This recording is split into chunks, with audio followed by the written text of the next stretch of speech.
to talk about Dragon Ball Sparking Zero and why it's not a fighting game, or is it a fighting game, or maybe it's not a fighting game. Maybe it is a fighting game. It looks like a fighting game. It has life bars. It's got 2 characters that fight. It should be a fighting game. I don't know. Dragon Ball Sparking Zero has been making waves.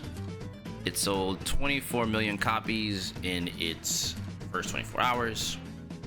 It's been doing really well, but there seems to be some people that aren't too happy about that, downplaying it, saying things such as, oh, Dragon Ball Sparking is not a real fighting game, it's not a fighting game, it's a party game, it's not this, it's not that. The only thing that I personally say is it needs rollback netcode, and then I'll be on board. Even though I like the game, I'll throw out here, right? I'll throw out here that I actually like Sparking Zero personally. I just wish it had rollback netcode. That's about it. That's neither here nor there. We're here to talk about whether or not Sparking Zero is a fighting game, right? And I figure I don't gotta talk about it at 100%. Instead, I got something a little bit better. Check it out. I got this video here from the homie. It goes from Third Strike, and he goes into detail about why this is not a fighting game. Maybe it is, maybe it isn't. This is my first time actually watching it. I'm gonna react to it and give my thoughts in between. It's a good 8-minute watch. Buckle up, get your popcorn, get your, you know what I'm saying, get your drinks, whatever it is you got. We're gonna go on a ride on this one. So let's see what Ghost is talking about here about Dragon Ball Sparking Zero, and it's not a fighting game. With the insane success of Street Fighter 2, the definition of what a fighting game was became clear. 2 characters on a 2D plane with their own health bars with one main objective: deplete the opposite player's health bar to 0. But as time went on, there were other creative minds that had their own perspective of what a fighting game could be. Someone thought it'd be cool to allow the player to break the 2D plane and jump into 3D. Some stayed mostly 2D, but gave you a sidestep button. Others thought it'd be cooler to fight as a team. And at some point, someone thought, what if we turned Super Mario into a fighting game? With each generational leap in gaming came with tons of different types of fighting games. So much so that subgenres of fighting games had to be created. Despite these wild differences with each subgenre, there was one consistent rule that each and every single fighting game shared. But despite all of this, there are still people that don't consider the brand new and highly anticipated Dragon Ball Sparking Zero a fighting game. While Dragon Ball Sparking Zero was in early access phase, it managed to get a whopping 91,000 players on Steam alone, and currently sitting at over 122,000 players worldwide. Sparking Zero also managed to outdo Street Fighter 6 and Tekken 8, both for fighting games' first day highest concurrent player numbers on Steam. With this news out there were mostly praise from the gaming industry, but there were some FGC members that weren't too fond of the fact that Sparking Zero was being compared to more traditional fighters like Street Fighter 6 and Tekken 8. Instead of going over 1,000,001 reasons as to why Sparking Zero and Arena Fighters as a whole are indeed fighting games, I went ahead and grabbed a few comments and tweets around this entire discussion and see if any of these can genuinely debunk the idea that Arena Fighters are indeed fighting games.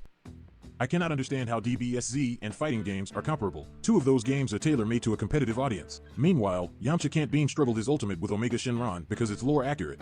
If we're using level of competition as an argument for what should be considered a fighting game, then Arena Fighters should 1000% be considered fighting games. The comp scene for Arena Fighters, I recently learned, are super dedicated and passionate about their games, and even run tournaments and have Discord servers dedicated to improving at these games. Traditional fighters obviously have a more lucrative comp scene, but if money ever stops someone from being competitive at a game, then Melty Blood community wouldn't exist.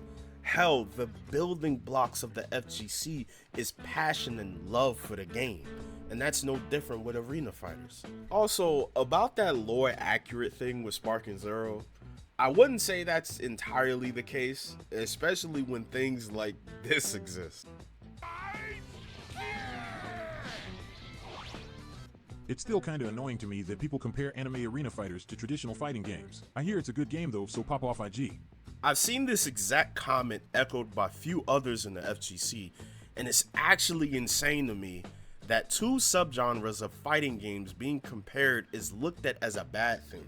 Overwatch, Valorant, and Call of Duty. All three of these games are both considered shooters, correct? One is categorized as a hero shooter, another one is categorized as a tactical shooter, and the other is categorized as an arcade shooter. There's a laundry list of things that make all three different from each other, but regardless of those differences, they all share one rule that determines if it's a shooter. Regardless of how different arena fighters are from traditional fighters, the entire premise and intention behind the creation of these two are the same. Since that's the case, they are both fighting games. Are they the same? No, but they're still fighting games at the end of the day. Playing this game like it's a traditional fighting game is one of the quickest ways to take the fun out of it. If I want to win, I'll just play Whis. Just so you know, Whis is ass in Sparking Zero. Yeah. The people that think the BT games are fighting games are the sort of people that play Mario Party competitively. Man, if you want to talk about some Mario Party ass fighting games, people travel to play this.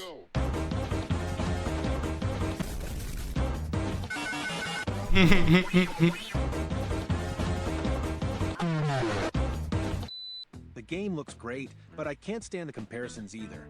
People actually want to run brackets and are taking it seriously, LOL. I'm confused. What's wrong with people wanting to take a fighting game seriously? It's almost like we have a community dedicated for those types of people. And I see you getting ready to type that comment. I swear to God, if you bring up the idea that balance determines whether if a fighting game should be taken seriously, my favorite fighting game of all time, Third Strike, is a cesspool when it comes to balance.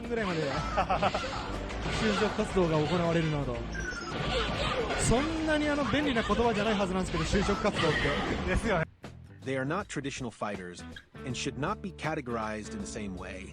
We don't put games like Borderlands and Destiny 2 in the same category as Call of Duty just because they use guns and have multiplayer. What? I mean, I don't think anyone is trying to put arena fighters in the same box as traditional fighters. But when the genre as a whole trends, they all will be compared to each other regardless of how different they are. Yes, Borderlands and Destiny can be compared to Call of Duty in terms of gunplay, regardless of how different they are. Glad this is happening. I have this conversation with friends trying to explain that, and they think I'm crazy. They agree that traditional fighting games is more technical, but say Naruto has more mechanics than Street Fighter. You know what's funny about that is that Sparking Zero might actually be the most mechanically dense fighting game I've ever played. This game has 3 different guards for high, mid, and low, perception, super perception, revenge counter, high speed evasion, super counter, super dash, or super dash that homes behind you, 5 different combo extenders, vanishing assault, speed impact, power impact, crash impact, blast impact, and box dashes. Just to name a few. Look, listen, I might be part of the FGC, but I love fighting games as a whole, and the fact that I have to make that clear is sad in itself. Traditional, platform, 5D, arena, I love them all. I grew up on every single type of fighting game you can think of, and my love for all of them will never change. All in all, I just wish the games of all of these communities could coexist without this constant debate of what's a fighting game and what isn't. Maybe one day, but until then, pick up whatever fighting game you want and enjoy it as much as we possibly can. Because at the end of the day, fighting games is some of the coolest shit I've ever experienced in my entire life. Stay safe, peace, and love, y'all.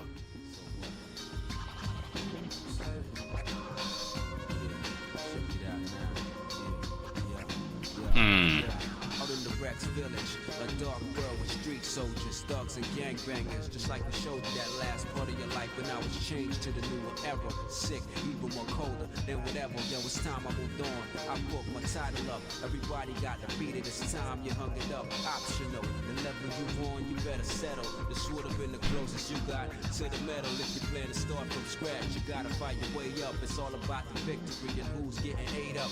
Survivors are always labeled the fittest. That's why you couldn't win this. I'm the living legend, veteran in this. My first priority got dealt with successfully. Nothing more to prove in my corner. No more testing me. I finished all my missions. You tell me. Okay, I'm just reading the comments in my head.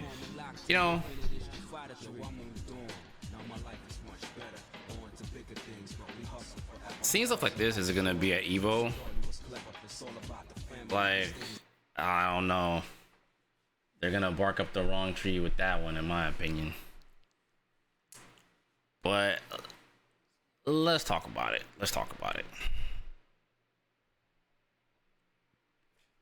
So, do I personally think Sparking Zero is a fighting game? Yes. Yes, I do. I do think it's a fighting game. People just don't like the idea of another subgenre. Like, it's just this, and then there's this.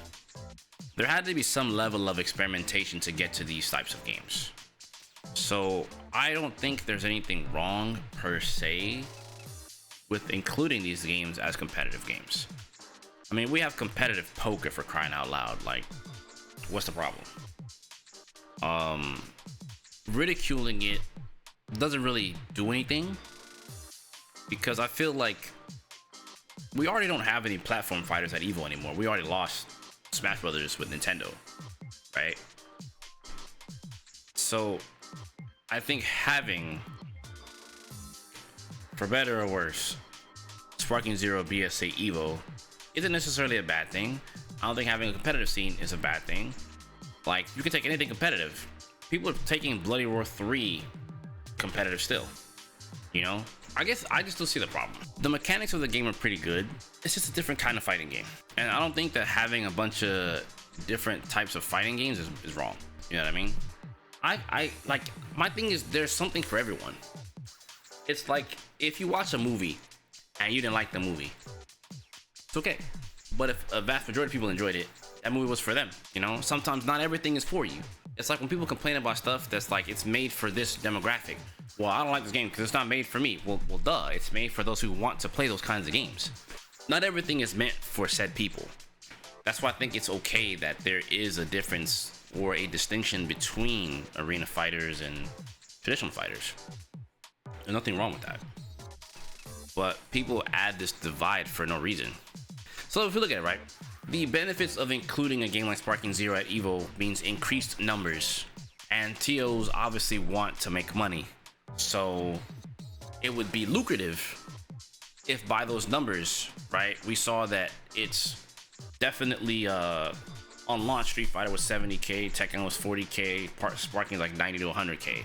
I mean, they're doing better than traditional fighting games, and by say traditional 3D with Tekken, traditional 2D with Street Fighter. So if we already have that large of a player base, now I'll admit, maybe of that player base, right, maybe 5% of that player base, 10% of that player base is actually competitive. That's fine. That's all you need. You know, that's still a larger number than what we have for Street Fighter. Which, again, that's not a knock to Street Fighter. It's just there's more people willing to play Dragon Ball because it's Dragon Ball. You know what I mean? And there's nothing wrong with that. It's okay. Once again, you see how I am about it? It's like I'm about including these people into the discussion. It's cool to see that there are people that want to take Sparking Zero competitive. Will I take it competitive? Probably not. I don't really have a reason to. Right? I have Fatal Fury coming, and I saw Street Fighter. There's still 2XKO on the way. Those are the three games I kind of still want to play. But 2XKO kind of on the lower end. But it's still, like, the fact that there's something for everyone, I think people should be happy about that. The games don't truly need to be balanced. And I know I'm gonna get cooked for this, right? But like, the games don't need to be 100% perfectly balanced to be considered a competitive fighting game. Because Marvel Collection just came out. And as much as people love that game, they got a taste of what that game really is like when you play it for real. And that is the MSP, MSS, you know what I'm saying? Like, they got cooked. They ran into the quote-unquote Wazzler and they all refunded the game. You know what I'm saying? The most unbalanced fighting game in existence, and it's the most beloved. So like, using the notion of, yeah, we need balance to have a good fighting game or to take it seriously. One of my favorite fighting games is CVS2. That's still my favorite. That's my favorite Capcom fighting game like of all time. And let me tell you, Roll Cancel hurt that game for me, but I also learned to appreciate it. It is what it is. You know, Super Turbo, not the most balanced game. People love it. Third Strike, God, New Generation. God, that game's so horribly unbalanced. X-Men vs. Street Fighter. Children of the Atom. The entire Marvel collection is a bunch of unbalanced ass games. To be real with you, like that collection is all unbalanced ass Capcom fighting games, all of them. So let's talk about balance for a second and what things I think are really dope about Sparking Zero. Balancing out your team through the 15 battle points or whatever destruction points, I think is a better look. I think that's the smartest shit that they've done. To my knowledge, it was done in Tenkaichi 3. I think it's fine because like if you had a team with just all fusions, it would just look like fighters. All right, I'll pick Gotenks, I'll pick Gogeta, and then Vegito Blue, and we're in there, dude. It's like, yeah, they have a lot of the most badass stuff in the game, but like, it's also in some ways, in my opinion, it can be seen as somewhat lazy for balance. Okay, fine. If you don't want to balance the characters out and do like a free ratio system, like say like a CVS2, fine. But then consider toning down some of the unblockables or whatever like that. You know, the comp players will figure out how to beat things. It's still like early. Like if there's no answers, then obviously if the community complains enough, then they'll fix it. Otherwise, if they don't fix it, guess what? They'll do exactly what the Naruto scene did. Clash of Ninja or whichever one it is, or is it Genko Ninja Tyson 4? GNT4, they have a whole Discord where they rebalance the entire game, added characters and stuff like that. Marvel 3 community, they have their own version that they update themselves. They've been trying to push rollback netcode for a minute. They still play on Parsec. Like, I don't want to hear, like, if they want to fix it, they'll fix it. If Bandai Namco don't do it, that's for sure. Mod culture is huge. So, you know, we saw footage on the video of people playing GNT4. That's the community build. That's not the official. And there's no big tournament prize pool for it, which leads me to the next thing I wanted to say real quickly is like, you don't need $1 million prize pool to appreciate a game on a competitive level. Like, as long as there's a community of people that play it and enjoy it, not everyone's gonna go win Capcom Cup or go win Evo, but hey, if there's an Evo for GNT4, which they do have it's just community ran events, nothing wrong with that. Like, if someone wins that, cool, let them win, let them appreciate that. So I'm saying, like, we shouldn't diminish anyone's like victories. Like, that's what I'm trying to say. Like, you want to play Sparking? Go for it. If Bandai Namco tosses money at it and there's a big tournament series for it, hey, guess what? People are gonna go play it, even though I think their online is a little sussy. They'll still do it. You know what I mean? They'll still do it, and there's nothing wrong with that. You see what I'm saying? Like, I keep saying it. Like, I'm a fan of fighting games, and I just want people to play them and appreciate them. We've gone on, and I'm not even trying to shit on shooters or anything like that, but we've gone so long where like that genre and MOBAs have just taken over the competitive sphere. Now it's finally getting to where like there's cross-pollination from those over to fighting games, and it's just growing, you know? So it's like, let's keep that up and stop, you know, downgrading and degrading our games. You know, I get it. You look at, you know, arena fighters have a history of just being butt cheeks. Like, those games are just butt more often than not. I won't say Sparking Zero's butt. I will say there are some fixes that should be had. Yes, but you could say that for Street Fighter 6. You could say that for Tekken 8.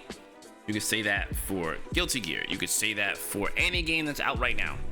They all could use work, but like, be real, they're still fun to play. So I think it's the same with these. Like, they're still fun to play. So like, I realized, and I did this with Mortal Kombat, but see, Mortal Kombat was really bad on release. This game, on the other hand, I can't say it's a bad game on release. I can say with straight face, I think Sparking Zero was a really good game on release. Like, it is a complete fighting game. It has the single player modes that work, and I think some of those modes could be in normal fighting games. And it has its, you know, has its player base. Like, it's gonna be, like, I feel like it's gonna be okay, one way or another. But like, just let's not dumpster it and say it's not a fighting game. Platform Fighter is a fighting game. Traditional Fighter is a fighting game. Blade Roar 2.5D, 3.5D, whatever. These are all fighting games to whatever capacity. Just let's appreciate them. That's it. That's how I feel. I would say, like, if you're one of those people that are probably watching this and are thinking you're an idiot guy, I'm watching you and I think you're a dumbass because you think this arena fight is a fighting game. It follows the same rules as a normal fighting game. There's whiff punishment. There's combos. There's supers. There's damage, and I get it. Well, you know, in Demon Souls, you know, PvP, I mean, that can be considered a fighting game based on your logic. But I mean, like, let's not be facetious. You know, we don't gotta do that. Like, stop. That's not the point. It's released as a fighting game. The main way you play the game is as a fighting game. It's okay. It's easy to just say it's not for me and move on. Avengers Endgame, it is a fighting game in my opinion. I appreciate all fighting games of all types. Just like how Ghost said in this video, I've played all of them. Let's see if this starts a new era of something, is what I'm trying to say. That's just me. But let me know in the comments below how y'all feel about it. You feel Sparking Zero is a fighting game? You think Arena 5 are fighting games? Talk to me in the comments below. Let me know. I'm gonna get up out of here. You know what the dealio is. Deuces, gooses.